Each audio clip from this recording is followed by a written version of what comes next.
Well, welcome to Vintage Farmhouse Antiques, and these, well, they're dessert or salad plates really, 8-inch Old Willow, made by Swinnertons. They're quite interesting.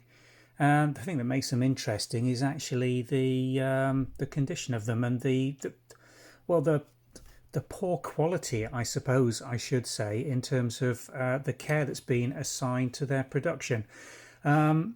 If you look at the graphic on the website, you can see it almost looks as if it's been photographed incorrectly or at a funny angle. But actually what's occurred here is when they've put the transfer on, they've applied it in a very haphazard way.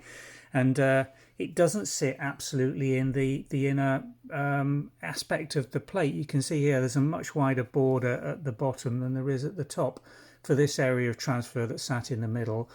They're also affected by a lot of this straight line where the transfers, obviously something's just come right across there and carried some of the blue cobalt dye right across where it shouldn't be sitting.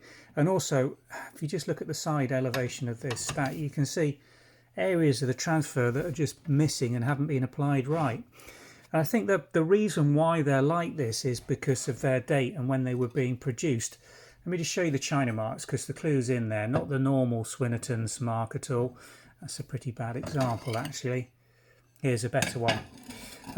Old Willow with the characteristic sort of cottage with two trees, S Limited H. That often confuses people. They look up a China factory called SH Limited, but it's Swinnertons Limited Hanley, England, made in England.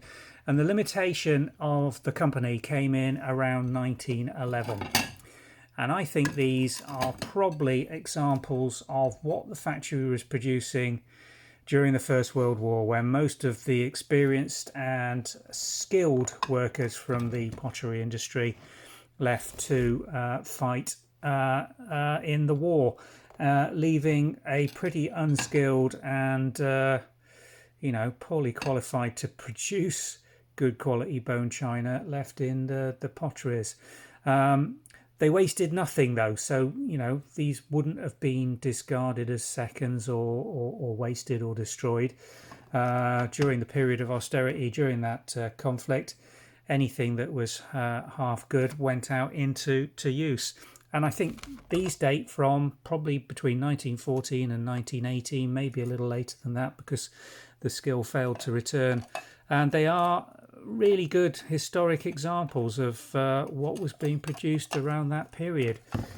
If you're a collector and want something of interest with a backstory, then the defects on these are probably going to be of interest to you. If you're just looking for some cheap blue and white, antique blue and white, it has to be said, this is 1911 at the very earliest, but as I say, most likely 1914 to 1918 examples of English earthenware wartime blue willow production.